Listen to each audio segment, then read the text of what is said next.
साथ अनामिका पांडे। आज महाभारत में दिन भर की बड़ी खबरों पर बात करेंगे, लेकिन कौन कौन सी अहम खबरें हैं जिस पर विस्तार से आज हम बात करने वाले हैं, ये आपको बता देते हैं। आज सबसे पहले महाभारत में बात करेंगे संभल की, क्योंकि आज सबकी नजरें संभल पर ही टिकी रही, क्योंकि संभल में जो कुछ हुआ उसके बाद कई सवाल उठ रहे हैं कि आखिर कोर्ट के आदेश के बाद माहौल खराब करने की कोशिश क्यों की गई और किसने संभल का माहौल खराब करने की कोशिश की। आज बात इस पर होगी, तमाम रिएक्शंस इस पर आए हैं वो भी आपको सुनाएंगे। इसके अलावा बात करेंगे महाराष्ट्र विधानसभा चुनाव की, क्योंकि महाराष्ट्र के विधानसभा चुनाव में भारतीय जनता पार्टी के गठबंधन की बड़ी जीत हुई है, महायुति की बड़ी जीत हुई है, लेकिन अब मंथन लगातार जारी है, बैठकों का दौर जारी है। शिंदे ने एक तरफ बैठक की अपने विधायकों के साथ होटल ताज में मुंबई के, वहीं दूसरी ओर देवेंद्र फडणवीस के आवास पर भी बैठक हुई है। बात उत्तर प्रदेश की उपचुनाव की भी करेंगे, क्योंकि उत्तर प्रदेश उपचुनाव में भारतीय जनता पार्टी ने जो प्रदर्शन किया है उसके लिए सीधे सीधे मुख्यमंत्री योगी आदित्यनाथ की मेहनत, उनकी टीम की मेहनत, साथ ही जिस तरह से उन्होंने नारा दिया, लोगों को साथ लेकर चलने की बात कही, उसकी बात कही जा रही है। तो आज महाभारत में कई महत्वपूर्ण मुद्दों पर बात करेंगे, लेकिन सबसे पहले बात हम महाभारत में करने वाले हैं आज संभल की, क्योंकि संभल में आज हिंसा हुई है। संभल का माहौल खराब करने की कोशिश की गई है और संभल में पथराव किया गया है, और यह पथराव ऐसे वैसे नहीं, बड़ी संख्या में पुलिस बल तैनात रहने के बाद भी वहां पर माहौल खराब करने के लिए पत्थरबाजी की गई है। तो आज सबसे पहले बात और जानेंगे कि आखिर क्या किया जा रहा है उन लोगों के खिलाफ कार्रवाई जिन्होंने संभल में पत्थरबाजी की है। सबसे पहले बात इसी की।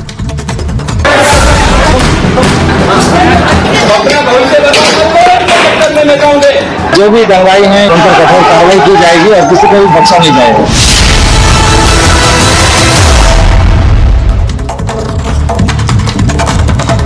और शुरुआत सबसे पहले संभल की तस्वीर से करते हैं कि संभल में मस्जिद के सर्वे के दौरान किस तरह से पत्थरबाजी की गई है। ये पहली तस्वीर आपको दिखा रहे हैं। इन तस्वीरों को देखकर शुरुआत में आपको लगा था कि हल्की धक्का मुक्की हो रही है, लेकिन उसके बाद देखिए कि किस तरीके से यहाँ पर पुलिस पर पथराव किया गया है और पुलिस को स्थिति को नियंत्रित करने के लिए थोड़ी देर के बाद आंसू गैस के गोले तक छोड़ने पड़े हैं।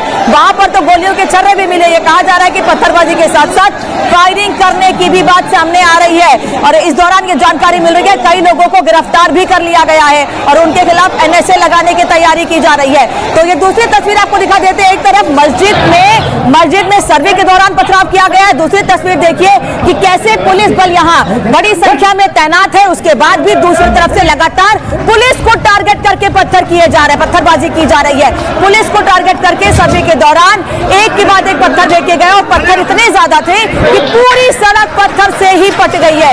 जहां तक आपकी नजर जाएगी नीचे सड़क पर आप देखिए कि कैसे पूरी तरह से पत्थरबाजी के दौरान पुलिस को वहां से हटाने की कोशिश की गई है। डीएमएसपी मौके पर तैनात है, लेकिन उसके बाद भी ये लोग रुकने को तैयार नहीं है, लगातार पत्थर फेंके जा रहे हैं। एक और तीसरी तस्वीर महाभारत में आपको दिखाती हूं मैं कि कैसे पुलिस इन लोगों से अपील कर रही है कि अपना भविष्य बर्बाद मत करो, क्योंकि ये युवा है संभल के, इनको भड़काया गया है और इसीलिए ये पत्थरबाजी कर रहे हैं। इसीलिए पुलिस इनसे कह रही है, संभल की पुलिस, कि अपना भविष्य बर्बाद मत करो, पत्थरबाजी मत करो, शांति व्यवस्था बनाए रखो, और इसी में भलाई है सबकी, क्योंकि संभल में शांति व्यवस्था बनाए रखना पुलिस की जिम्मेदारी जितनी है उतनी जिम्मेदारी वहां के लोगों की भी है।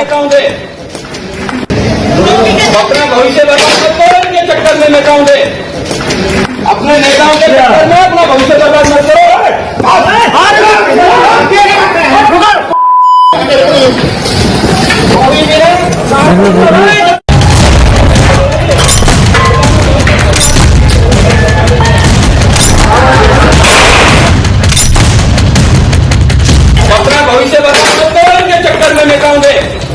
संभल में सर्वे का काम क्या शुरू हुआ?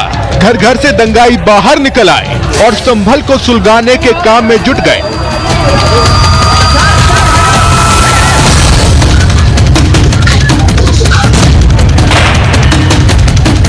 जामा मस्जिद के अंदर सर्वे का काम चल रहा था, तो सच सामने आने के डर से बाहर कट्टरपंथियों का खून खौल रहा था। कट्टरपंथी इतना बौखलाए थे कि वो हर हाल में सर्वे को रुकवाना चाहते थे। एक मैं एक्सक्लूसिव तस्वीर दिखाना चाहूंगा। ये आप देख सकते हैं गोली का जो शेल है, ये खाली गोली का शेल यहाँ पे गिरा हुआ नजर आ रहा है, ये बुलेट का शेल है। तो ये देखिए कि यहाँ पे फायरिंग भी की गई है और ये बुलेट का शेल ये दर्शाता है कि उपद्रवियों के पास पेट्रोल बम के साथ पिस्टल भी थी। इसीलिए तो कट्टरपंथियों ने पुलिस टीम पर भर भर कर पत्थर बरसाए। संभल में उन्मादी भीड़ उग्र हो गई। कट्टरपंथी ताकतें सच सामने आने के डर से पहले ही बौखला गई हैं। संभल में आज जो टीम गई थी माननीय न्यायालय के आदेश पर गई थी। मैंने पहले ही आपसे कहा है समाजवादी पार्टी को लोकतांत्रिक व्यवस्था में न्यायपालिका पर कोई भरोसा नहीं है। दंगाइयों को लग रहा था कि वो पत्थर मारेंगे, बवाल मचाएंगे तो सर्वे टीम सर्वे का काम छोड़कर भाग जाएगी, लेकिन ऐसा नहीं हुआ क्योंकि सर्वे टीम की सुरक्षा में लगाई गई पुलिस ने एक एक दंगाई को मुंहतोड़ जवाब दिया।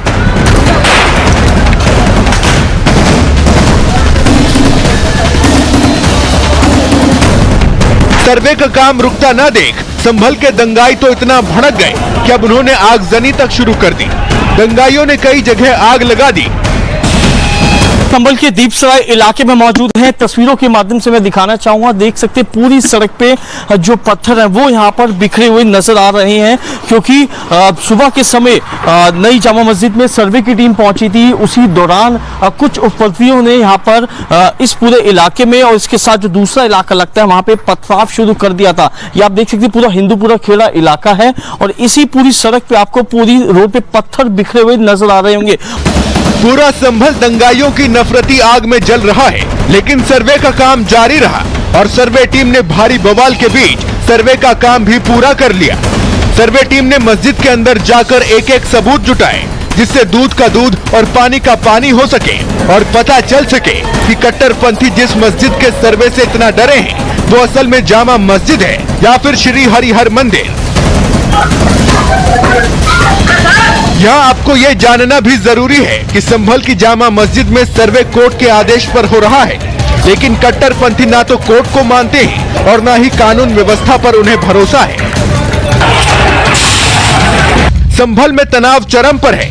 डीएम, एसपी समेत भारी पुलिस फोर्स को मौके पर तैनात किया गया है। पुलिस प्रशासन लगातार लोगों से अपील कर रहा है कि कोर्ट के आदेश पर सर्वे हो रहा है और बवाल ना मचाए। तो वहीं अब उन लोगों की पहचान भी की जा रही है जिसने कट्टरपंथियों को दंगा करने के लिए उकसाया। Bureau report, Republic Bharat. Sambhal में युवाओं के हाथ में पत्थर किसने थमाए हैं? कल उत्तर प्रदेश में 9 सीटों पर उपचुनाव के नतीजे आए, जिसमें भारतीय जनता पार्टी ने 7 सीटों पर जीत हासिल की है, 2 पर समाजवादी पार्टी ने। उसके बाद यह कहा जा रहा है बीजेपी की ओर से कि ये लोग बौखला गए हैं अपनी हार के बाद, इसीलिए माहौल खराब करने की कोशिश कर रहे हैं। वहीं दूसरी ओर समाजवादी पार्टी के नेता बीजेपी पर ही आरोप लगा रहे हैं। केवल नेता ही नहीं बल्कि मौलाना भी बीजेपी पर आरोप लगा रहे हैं कई, जिससे और ज्यादा माहौल खराब हो, क्या लोगों को भड़काने की कोशिश की जा रही है। लेकिन इस बीच राजनीति लगातार हावी है इस पूरे मामले पर। सुनिए जरा कि उत्तर प्रदेश के उप मुख्यमंत्री कैसे समाजवादी पार्टी को जवाब दे रहे और कैसे अखिलेश यादव इस पर सवाल खड़े कर रहे हैं। ये जानबूझ करके सरकार ने कराया है। ये जो संभल में हुआ है, बीजेपी सरकार प्रशासन सब ने मिलकर कराया, जिससे कि चुनाव के धांधली पर, चुनाव की बेईमानी पर चर्चा न हो सके। देखिए, माननीय न्यायालय के आदेश का पालन कराना ये सरकार की जिम्मेदारी है, पुलिस प्रशासन की जिम्मेदारी, उसे कराया जाएगा। जो माननीय न्यायालय के आदेश के अनुपालन में बाधा डालेंगे उनके खिलाफ कानून अपना काम करेगा। कल यूपी में उपचुनाव को लेकर आए अप्रत्याशित नतीजों के बाद से खासकर संभल जिला सहित पूरे मुरादाबाद मंडल में काफी तनाव की स्थिति व्याप्त थी कल से। ऐसे में शासन व प्रशासन को संभल में मस्जिद व मंदिर विवाद को लेकर सर्वे कराने का कार्य आगे बढ़ाना चाहिए था, तो ये ज्यादा बेहतर होता। जो शरिया कानून स्थापित करना चाहते हैं भारत के लोकतंत्र को खत्म करके, ये संभल की घटना उसी मानसिकता का द्योतक है। अगर कानून पर ये हमला है, ये लोकतंत्र पे हमला है, ये भारत पर हमला है, ये देश बर्दाश्त नहीं करेगा। रामगोपाल सर, संभल में जो पथराव हुआ उस पर क्या कहेंगे सर? एक दर्जन संभल में अरे ठीक हुआ जो हुआ, हम क्या करें? रामगोपाल सर, संभल में जो पथराव हुआ उस पर क्या कहेंगे सर? एक दर्जन संभल में अरे ठीक हुआ जो हुआ, हम क्या करें? देखिए, उत्तर प्रदेश की गवर्नमेंट को देखना चाहिए और गिरिराज सिंह को चाहिए कि आप योगी से बात कीजिए। आप बयानबाजी क्यों कर रहे हैं? अपना स्टेट देखिए ना, अपना विभाग समझ नहीं पा रहा है, दूसरे के एरिया में जाके कूद रहे हैं और किसी एक वर्ग को आप टारगेट करके गाली दे रहे हैं। आदरणीय योगी जी और मोदी जी के नेतृत्व में सरकार चल रही है, ये संवैधानिक मूल्यों का आदर भी कराएगी, कानून का पालन करना पड़ेगा। ये कोई तुगलक की फरमा नहीं चल सकता, तुगलक की सरकार नहीं चल सकती, फतवे नहीं चल सकते। देश का कानून सब लोगों पर लागू है, वो मानना पड़ेगा। इस तरह की अराजकता, गुंडई और न्यायालय के आदेश की अवहेलना या उसके खिलाफ जिस तरीके से आप देख रहे हैं तांडव करने का प्रयास कर रहे हैं, ये योगी जी की सरकार में चलने वाला नहीं है। तो राजनीतिक प्रतिक्रियाएं थी, एक दूसरे पर आरोप लगाए जा रहे हैं। वहीं रामगोपाल यादव कह रहे हैं क्या बोले इस पर, जो हुआ ठीक हुआ, उस पर क्या बोला जाए। वहीं दूसरी ओर अब इस पर हिंदू धर्मगुरु और मौलानाओं की ओर से भी रिएक्शन सामने आ रहे हैं। कुछ लोग तो इसे सही ठहरा रहे हैं कि भाई जो पत्थरबाजी हुई है वो ठीक है, लेकिन कई लोग सवाल खड़े कर रहे हैं वही बात कि आखिर क्यों युवाओं के हाथ में पत्थर दिए जा रहे हैं और क्यों युवाओं के जरिए अपनी राजनीतिक रोटियां सेकी जा रही हैं। सुनिए क्या कहना है मौलाना हिंदू धर्मगुरुओं का। मस्जिद पर दावा क्यों करते हो? मुसलमानों पर दावा करो कि ये हमारे हैं। तो हम हिंदुस्तानी हैं, मस्जिदें भी हिंदुस्तानी हैं, अब उस मंदिर भी हिंदुस्तानी हैं। तो आप अपनी आस्था के मुताबिक अपना काम करो, हमें हमारी आस्था के मुताबिक हमारा काम करने दो। ये मंदिर मस्जिद के दंगे में मामलात में जिन्होंने उलझाया हुआ है वो सिर्फ राजनीतिक लाभ के लिए, सिर्फ हिंदुओं के पक्ष में यात्रा है। अब इसको अगर वो गुंडागिर्दी करते कहते हैं तो जो अभी उन्होंने संभलपुर में पथराव किए, हमें लगता वो सामाजिक सौहार्दता उन्होंने की, तो ऐसी हमारी गुंडागिर्दी चलती रहेगी। आदेश दिया है और आज सर्वे की टीम गई थी सर्वे करने के लिए, तो उसमें कुछ लोगों ने लोगों को भड़का दिया और उकसा दिया, जिसकी वजह से वहां पर पथराव और तोड़फोड़ की घटनाएं सामने आई हैं। तो ये तरीका मुनासिब नहीं है। मैं संभल के मुसलमानों से अपील करूंगा कि वो पैगंबर इस्लाम की जो शिक्षा है यानी अमन और शांति, तो अमन और शांति को बनाए रखें। और इतने बयानों को सुनने के बाद सवाल तो ये उठेगा ही आखिर कि पुलिस पर पथराव, आखिर ये ऑर्डर किसका था? क्योंकि पुलिस बल आज से नहीं, जिस दिन सर्वे का आदेश दिया गया था उस दिन से ही तैनात थी। संभल में जामा मस्जिद का सर्वे करने के लिए टीम वहां पर पहुंची थी। सर्वे के दौरान पत्थरबाजी की गई है और बड़ी संख्या में वहां युवा पत्थरबाजी के लिए इकट्ठे हुए थे। पथराव में पुलिस के जवान घायल हुए हैं, जिनके पैर में चोटें लगी हैं। एसपी संभल के पैर में भी चोट लगी है, बाकायदा उसकी तस्वीर भी सामने आई है। एसपी संभल का गनर भी इस दौरान जख्मी हुआ है। सीओ संभल इंस्पेक्टर भी घायल हुए हैं, जिनकी तस्वीरें भी सामने आई हैं। पथराव में कई पुलिसकर्मियों के घायल होने की जानकारी मिल रही, बल्कि कुछ मीडियाकर्मी मौजूद थे, उनको भी चोटें आई हैं। पथराव के बाद एक्शन में है प्रशासन। अब उन लोगों को ढूंढ कर निकाला जा रहा है बाहर, जो पत्थरबाजी के बाद बिल में छिप गए हैं। उपद्रवियों पर एनएसए लगेगा, यह साफ कर दिया गया है। जिन लोगों ने संभल में पथराव किया उन पर एनएसए लगेगा। करीब 1 दर्जन उपद्रवी गिरफ्तार कर लिए गए हैं और केवल 1 दर्जन थे नहीं, संख्या बड़ी थी, इसलिए अब औरों को भी ढूंढने की कोशिश की जा रही है। पुलिसकर्मियों की गाड़ियां तक जलाई गई हैं, क्योंकि पहले हालात नियंत्रण में हुए, लेकिन उसके बाद पुलिसकर्मियों की गाड़ियों को भी आग लगा दी गई है। इसीलिए हम कह रहे हैं कि पुलिस पर पथराव किसका ऑर्डर, इस पर पुलिस अधिकारियों का क्या कहना है कि आगे इस पर कैसे कार्रवाई की जाएगी, जरा सुनिएगा। और टीम नियत समय पे पहुंच भी गई थी। सर्वे ठीक चल भी रहा था। सर्वे का मतलब है इंस्पेक्शन पूरे स्ट्रक्चर का, वो इंस्ट्रक्शन वो चल रहा था। उसके दौरान बीच में कुछ लोग आए, कुछ लोगों ने इकट्ठा किया, कुछ क्राउड इकट्ठी हुई। पहले उन लोगों ने नारेबाजी की, उसके बाद फिर पथराव करना शुरू कर दिया। पुलिस ने उनको खदेड़ने के लिए हल्का सा लाठीचार्ज भी किया। उसके बाद उन लोगों ने पथराव करना शुरू कर दिया बहुत बुरी तरह। तो आंसू गैस के गोले भी दाग के उनको बाहर करने की कोशिश की गई, लेकिन उसी बीच में उन लोगों ने किसी न किसी हथियार से फायरिंग भी की, जिसमें छर्रे आए, सीओ को छर्रे लगे। भी फिलहाल यहाँ पे शांति है।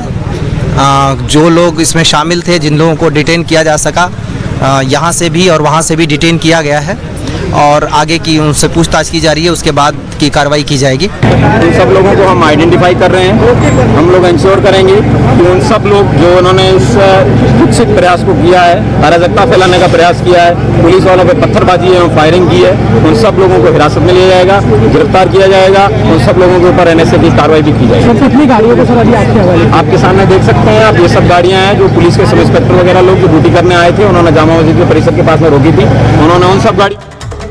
तो अधिकारी ये कह रहे हैं कि जल्दी चिन्हित करके लोगों को कार्रवाई की जाएगी। साहिल इस वक्त संभल से ग्राउंड जीरो से हमारे साथ जुड़े हैं। साहिल, सबसे पहले वहां हालात दिखाइए। अभी सुबह 7 बजे के करीब तो हालात बहुत खराब थे, 11-12 घंटे बाद क्या स्थिति है अभी?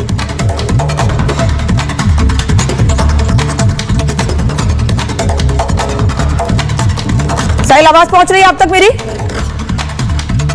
साहिल से वापस बात करने की कोशिश करूंगी, लेकिन तस्वीर लगातार आपको मैं दिखा रही हूं कि कैसे इस वक्त संभल में इससे पहले सुबह 7 बजे के करीब हालात सुबह खराब हुए थे, उसके बाद भारी पुलिस बल और वहां पर तैनात कर दिया गया था और अभी बताया जा रहा है हालात सामान्य लेकिन तनावपूर्ण बने हुए हैं। हिंदू पक्ष के वकील विष्णु शंकर जैन इस वक्त मेरे साथ जुड़े हुए हैं, जो उस वक्त वहां पर मौजूद थे जिस वक्त पत्थरबाजी हुई थी, जिस वक्त पथराव किया गया था पुलिस के ऊपर और निशाना वो टीम भी थी जो वहां पर सर्वे करने के लिए गई थी। विष्णु जी, सबसे पहले मैं समझना चाहूंगी कि आप लोग किस वक्त वहां पर पहुंचे थे और हुआ क्या था, क्योंकि आप भी वहां पर मौजूद थे। उम्मीद करती हूं आपको चोटें नहीं आएंगी कम से कम। नहीं, इशू ये है कि कल करीब 6:30 बजे जो एडवोकेट कमिश्नर महोदय हैं, उन्होंने मस्जिद कमेटी के वकील और मस्जिद कमेटी को बकायदा कॉपी रिसीव करा दी थी और रिसीव करा के बता दिया गया था कि आज सुबह 7 से 11 के बीच में सर्वे होगा। हम लोग सुबह 7 बजे ऑन टाइम, इनफैक्ट 6:30 बजे कोतवाली पुलिस स्टेशन पहुंच चुके थे और 7:30 बजे क्योंकि उनके वकील साहब को आने में लेट हो गया था, तो 7:30 बजे हम लोग यहाँ प्रेमाइस के लिए बढ़े कि सर्वे वहां पे शुरू किया जाए। और सर्वे के दौरान मैं आपको बताना चाहता हूँ, जो मस्जिद कमेटी के लॉयर्स हैं, मस्जिद कमेटी के लोग हैं, 5-6 लोग थे, 3 लॉयर्स थे, वो सारे लोग मौजूद थे। उनकी मौजूदगी में फोटोग्राफी वीडियोग्राफी शुरू हुई और धीरे धीरे वहां पे आगजनी, स्टोन पेल्टिंग, नारेबाजी और देखा गया कि बहुत भारी भीड़ ने चारों तरफ से इस स्ट्रक्चर को घेरने की कोशिश प्रयास किया है। मैंने स्वयं अपनी आंखों से देखा कि पुलिस की गाड़ियों पे भारी मात्रा में खदेड़ा जा रहा था, पथराव किया जा रहा था और स्थिति जो है वो समय पे समय बराबर बेकाबू होती चली जा रही थी। और उस बीच में हमने वहां पे एडवोकेट कमीशन का ये सर्वे कंडक्ट कराया, सारे जो फीचर्स है उसकी स्टडी की, फोटोग्राफी की, वीडियोग्राफी की, बराबर आंसू गैस के गोले वहां पे छोड़े जा रहे थे और काफी एक अनियंत्रित स्थिति थी और बराबर एक टारगेट करने की कोशिश की जा रही थी कि किसी भी तरह से यहाँ का सच सामने ना आ पाए और ये सर्वे कैसे भी करके विष्णु जी, क्या ये माना जाए कि उस वक्त आप लोगों को भी टारगेट करने की कोशिश की गई थी, क्योंकि आप लोगों को बड़ा मुश्किल से सुरक्षित वहां से निकाला गया, हमने तस्वीरें देखी हैं, तो क्या आप लोगों पर भी हमला करने की कोशिश थी? नहीं, बिल्कुल, वहां पे उनका पूरा प्लान था कि जो जहां पे सर्वे हो रहा है सारी भीड़ वहीं पे आना चाहती थी। और मैं एक बात और बताना चाहता हूं कि 19 नवंबर को, आज से कुछ दिन पहले जब दोबारा सर्वे हुआ था, शाम के वक्त हुआ था, तो वो फुटेजेस शायद नहीं आ पाए, वो इससे भी ज्यादा भयानक स्थिति थी 19 नवंबर की। अच्छा, कम से कम सर्वे के दौरान 500 से 600 लोग मस्जिद के अंदर घुस चुके थे और जो सर्वे टीम सर्वे कर रही थी उसका बराबर वीडियो बनाया जा रहा था। अच्छा, वीडियो लीक किए जा रहे थे, भड़काऊ बयान दिए जा रहे थे, वहीं से धमकियां दी जा रही थी। तो इससे भी ज्यादा बुरी स्थिति थी 19 नवंबर को। आज काफी पुलिस फोर्स मौजूद था, प्रशासन ने काफी अलर्टनेस दिखाई, इसके लिए मैं डिस्ट्रिक्ट एडमिनिस्ट्रेशन का बहुत धन्यवाद देना चाहता हूं।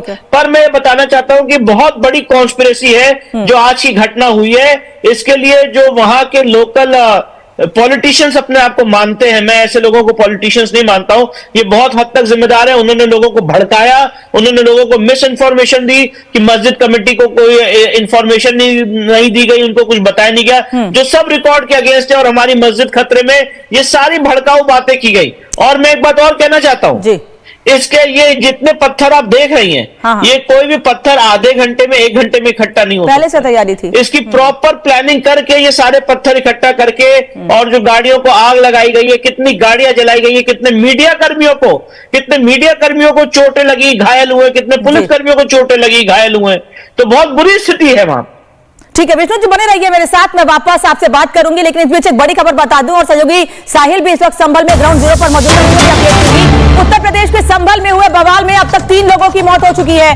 सर्वे से नाराज लोगों ने पथराव और आगजनी की थी। उपद्रवियों ने सर्वे टीम और पुलिस पर पथराव किया था।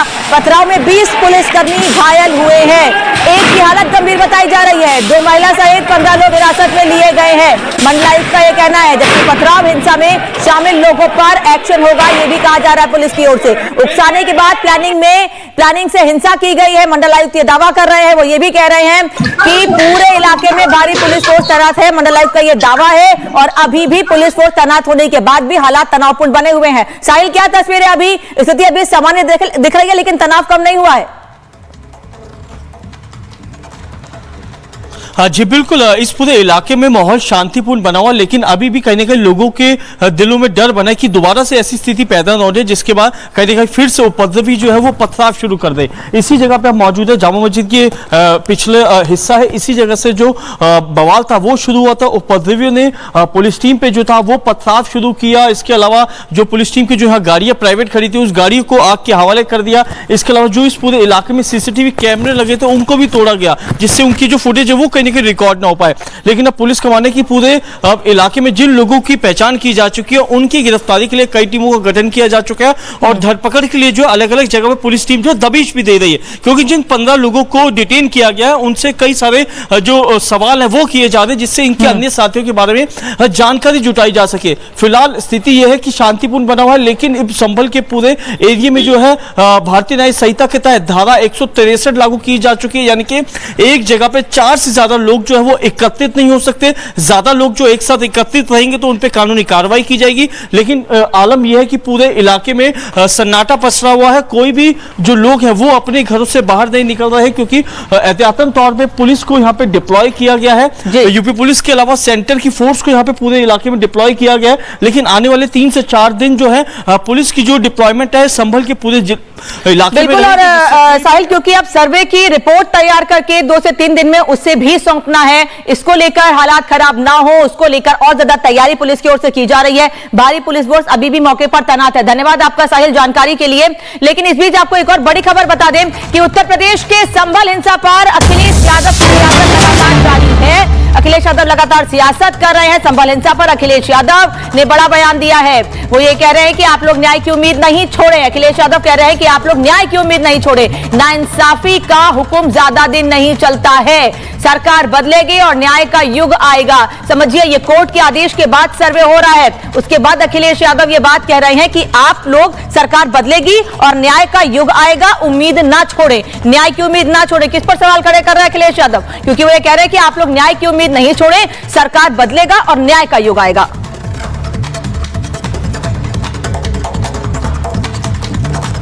चलिए, संभल पर हर अपडेट आपको देते रहेंगे। फिलहाल बढ़ते हैं आगे और बात करेंगे महाराष्ट्र विधानसभा चुनाव, क्योंकि महाराष्ट्र विधानसभा चुनाव में महायुति गठबंधन ने बड़ी जीत हासिल की है। इसलिए हम कह रहे हैं जीत जोरदार है, देवेंद्र दमदार हैं, क्योंकि यह बार बार कहा जा रहा है कि देवेंद्र फडणवीस की मेहनत और उनके चेहरे पर भारतीय जनता पार्टी को बड़ी सीटें मिली है और महायुति गठबंधन पूरी मेहनत के साथ, पूरी टीम वर्क के साथ सत्ता में आया है।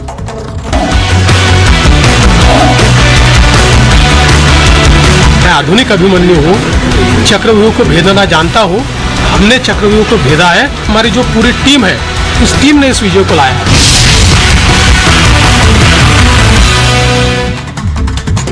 तो महाराष्ट्र में महायुति को बम्पर जीत मिल गई है, लेकिन बीजेपी के नेतृत्व वाले महायुति गठबंधन को मिली जीत ने बीजेपी के विरोधियों को और खास तौर पर कट्टरपंथियों को बुरी तरह से परेशान कर दिया है। विरोधियों को डर है कि अगर हरियाणा और अब महाराष्ट्र में मिली प्रचंड जीत से बीजेपी का आत्मविश्वास और बढ़ेगा तो बीजेपी अपने एजेंडे पर पूरी ताकत से काम करेगी। मतलब साफ है कि अभी तक जिन फैसलों को लेने में मोदी सरकार हिचक रही थी, अब उन फैसलों को मोदी सरकार पूरे दमखम से लागू करवाएगी। रिपोर्ट देखिए।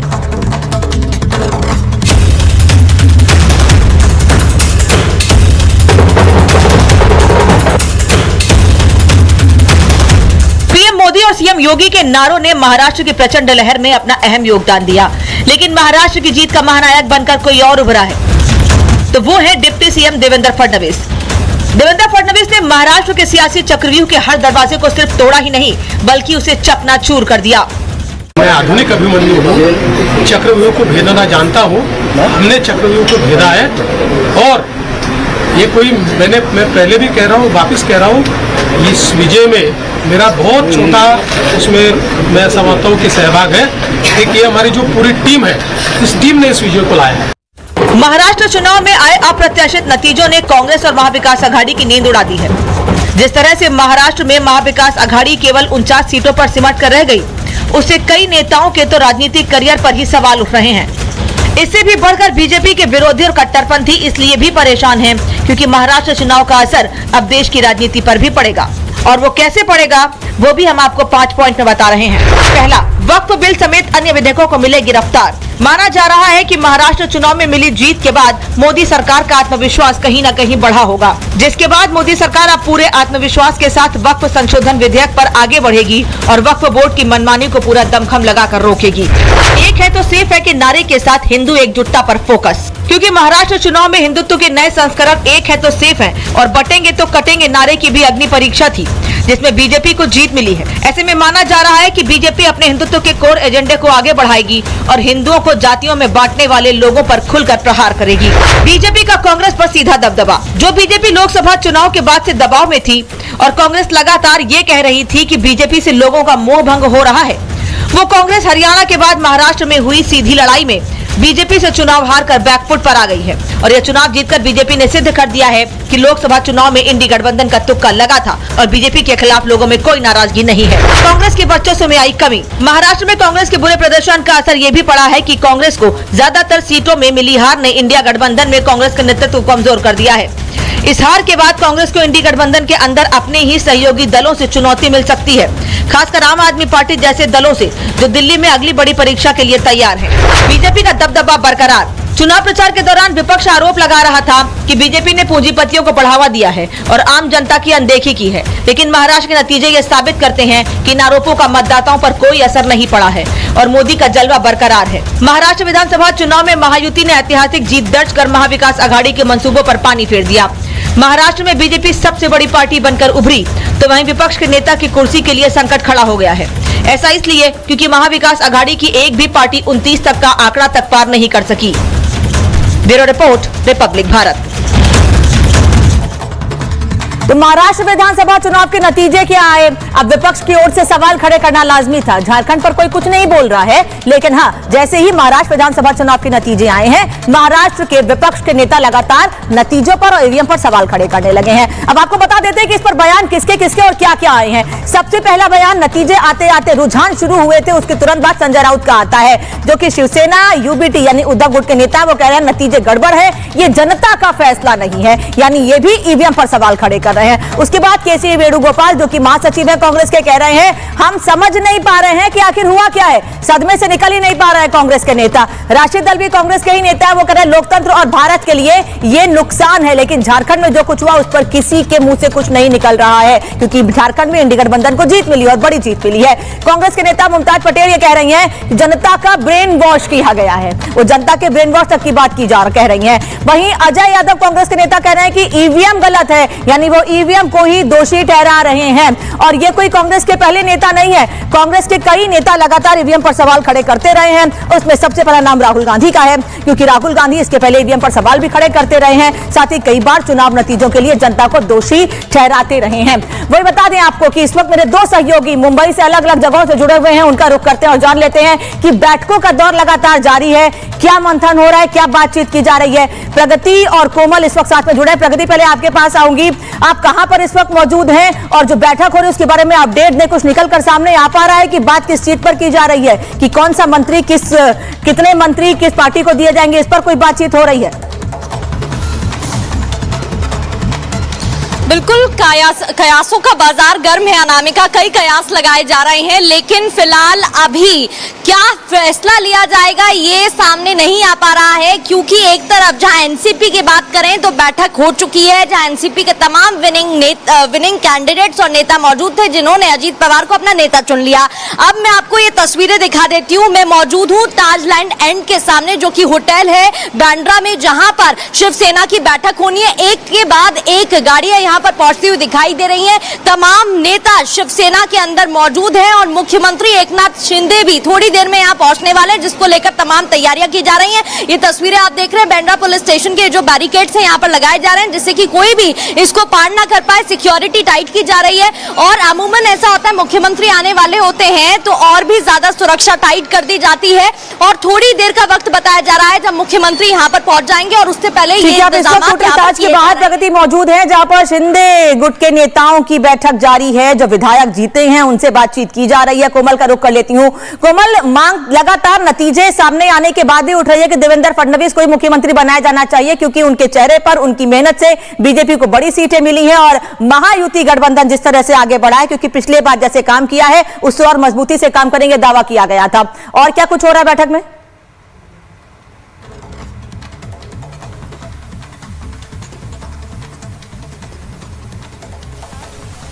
कोमल की आवाज मुझ तक नहीं पहुंच पा रही है। मैं प्रगति का रुख कर लेती हूं। एक बार प्रगति बहुत संक्षेप में बताइएगा, बैठकें लगातार जारी हैं, बैठकों का दौर दोनों तरफ हर तरफ से हो रहा है, क्योंकि कल ये बताया जा रहा है कि उद्धव गुट की भी बैठक बुलाई गई है, उसमें भी समीक्षा की जाएगी हार पर।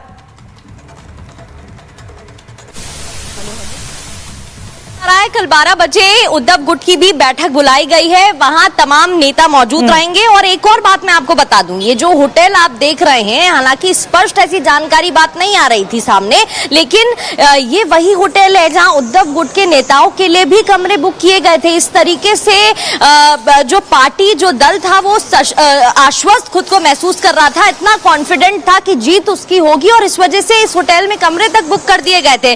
लेकिन फिर नतीजा क्या निकला ये साफ है, ये सबको पता है। और फिलहाल यहाँ पर बिल्कुल डर इस बात का था कि अगर जीत गए, अगर ज्यादा सीटें आ गई तो कहीं फिर से विधायक ना टूट जाए, क्योंकि अपने नेताओं को, अपने विधायक को अगर विधायक बनते वो तो उनको कॉन्फिडेंस में नहीं ले पा रहे थे उद्धव ठाकरे। कोमल का एक बार फिर से रुख करते हो। कोमल, मुझे बताइएगा, बीजेपी की बैठक भी हो रही है और देवेंद्र फडणवीस को मुख्यमंत्री बनाए जाने की मांग लगातार उठ रही है, पोस्टर भी लगाए गए मुंबई में कई जगह पर।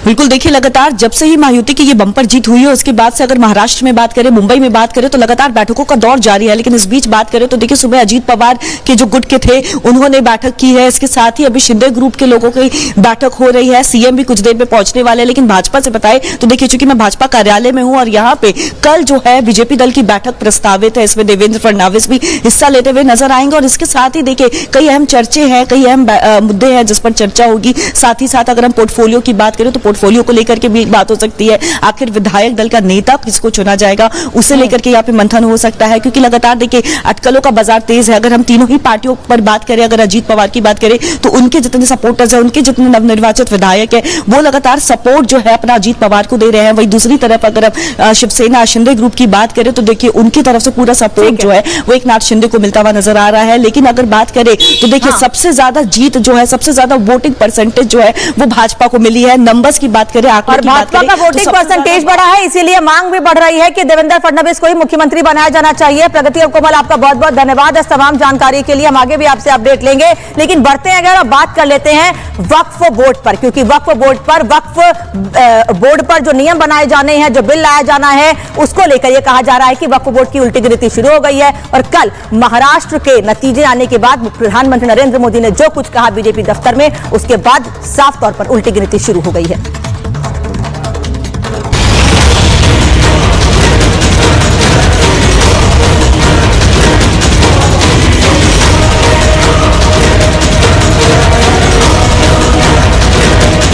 बहुत सहेलियां अब न सहेंगे, हिंदू हक अब लेके रहेंगे। मिशन अगर कर रहा है तो उसको कहने का अवसर है। सरकार ने बिल तो पास नहीं कर दिया। संविधान में वक्फ कानून का कोई स्थान ही नहीं है। प्रधानमंत्री मोदी के इस बयान से जाहिर है कि वक्फ बोर्ड की न सिर्फ उल्टी गिनती शुरू हो गई है, बल्कि सरकार का रुख भी साफ हो गया है। पीएम मोदी ने महाराष्ट्र में जीत के जश्न के दौरान लाउड एंड क्लियर मैसेज दे दिया कि देश में वक्फ के लिए कोई जगह नहीं होगी। बाबा साहब आम्बेडकर जी ने जो संविधान हमें दिया है ना, जिस संविधान की रक्षा के लिए हम प्रतिबद्ध है, संविधान में वक्फ कानून का कोई स्थान ही नहीं है। लेकिन फिर भी कांग्रेस ने पुष्टिकरण के लिए वक्फ बोर्ड जैसी व्यवस्था पैदा कर दी। पीएम मोदी के इस मैसेज से साफ है कि सरकार वक्फ संशोधन बिल को लेकर बनी जेपीसी की रिपोर्ट को शीतकालीन सत्र में पेश कर सकती है। हालांकि जेपीसी में शामिल विपक्षी सांसदों ने इसकी समय सीमा बढ़ाने की मांग की है, लेकिन जेपीसी अध्यक्ष जगदम्बिका पाल इसे आगे बढ़ाने की मूड में दिखाई नहीं दे रहे हैं। या अपोजिशन अगर कर रहा है तो उसको कहने का अवसर है। सरकार ने बिल तो पास नहीं कर दिया, सरकार ने जेपीसी में इसलिए रेफर किया कि इस पे डिटेल डिलिब्रेशंस हो, डिस्कशंस हो, लेकिन उसको करने के बजाय जिस तरह से लोगों को गुमराह कर रहे हैं, तौकीर रजा जैसे लोग धमकी दे रहे हैं, जाकिर नाइक जैसे लोग कैंपेन कर रहे हैं, तो आखिर हिंदुस्तान की ये जो आज वक्फ बोर्ड जिसमें प्रपोज अमेंडमेंट बिल है, सरकार एक बेहतरी के लिए, ट्रांसपेरेंसी के लिए, गुड गवर्नेंस के लिए लाई है। वक्फ बिल पर जहां मोदी सख्त दिख रहे हैं, तो उनके नेता और मंत्री विंटर सेशन में वक्फ का वक्त खत्म होने के संकेत दे रहे हैं। वक्फ बिल को लेकर सरकार का रुख साफ है, तो साधु संतों ने भी वक्फ बोर्ड के इतर सनातन बोर्ड का झंडा उठा लिया है कि अब की बार अंतिम धर्म युद्ध होगा। जब तक अपने इस निर्णय को या तो वक्फ बोर्ड मिटाना होगा या फिर सनातन बोर्ड बनाना होगा, और इसके लिए जो कुर्बानी देनी पड़े महाराज जी। और जब पीछे आऊं, अगर मैं मुड़ जाऊं पीछे, मैं आपको अधिकार देता हूं कि तलवार से मेरा सर अलग कर देना, यह अधिकार आपको है। सनातनियों की एकता पदयात्रा का प्रमुख लक्ष्य तो अभी वर्तमान में भेदभाव और जात पात को मिटाना है, परंतु अगर मंदिरों में ये प्रयोग की जाती है या पहल की जाती है, निश्चित रूप से बहुत अद्भुत होगी, अनूठी होगी। इससे इस देश में वो क्लियर हो जाएगा कि देशद्रोही कौन है और राष्ट्रभक्त कौन। 25 दिसंबर से संसद का शीतकालीन सत्र शुरू हो रहा है। इस विशेष सत्र में 5 नए विधेयक पारित होंगे, जिसमें वक्फ बिल भी एक है। अब ऐसे में सरकार की पहली प्राथमिकता होगी पिछले बार जो काम अधूरा रह गया था उसे पूरा करना और सबकी सहमति के साथ वक्फ संशोधन बिल पास करवाना। Bureau report, Republic Bharat.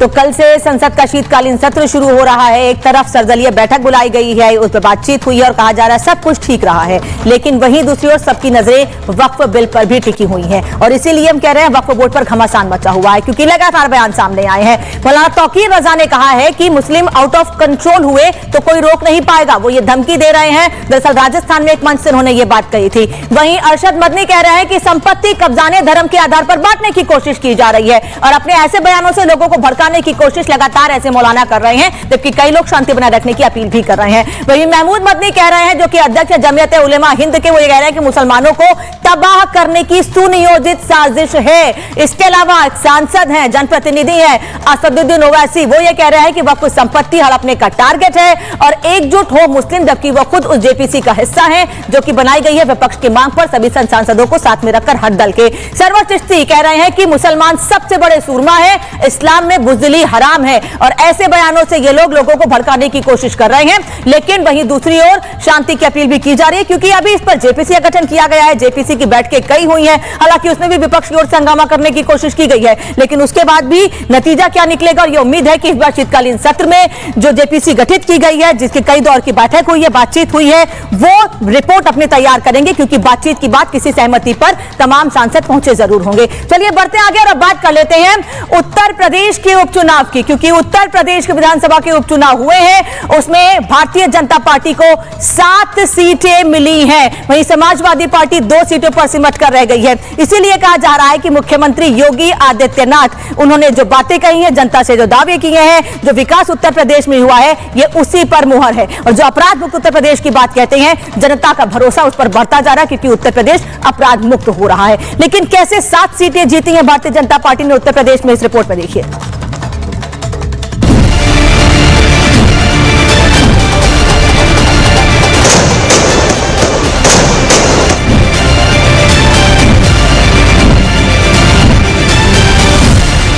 अपने तेवर के दम पर पूरे देश में डिमांड बने योगी आदित्यनाथ ने 2027 के सेमीफाइनल को अपने दम पर फतेह करने का प्रण लिया। चुनावी जंग में विरोधियों ने जमकर घेराबंदी की, लेकिन 9 में से 7 सीटें जीतकर योगी ने एक बार फिर साबित कर दिया कि बंदे में दम तो है। बटोगे तो कटोगे का नारा देकर जिसने महाराष्ट्र की बाजी पलट दी, वो नाम है योगी आदित्यनाथ। बीजेपी के नए पोस्टर बॉय बनकर उभरे योगी आदित्यनाथ ने साफ कर दिया कि पूर्व हो पश्चिम हो उत्तर दक्षिण बुलडोजर वाले बाबा का हर तरफ जलवा है।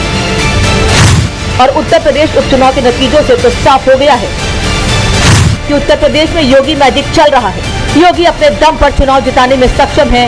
योगी और आरएसएस जीत की गारंटी, यानी योगी और आरएसएस ने मिलकर अखिलेश के पीडीए को ध्वस्त कर दिया।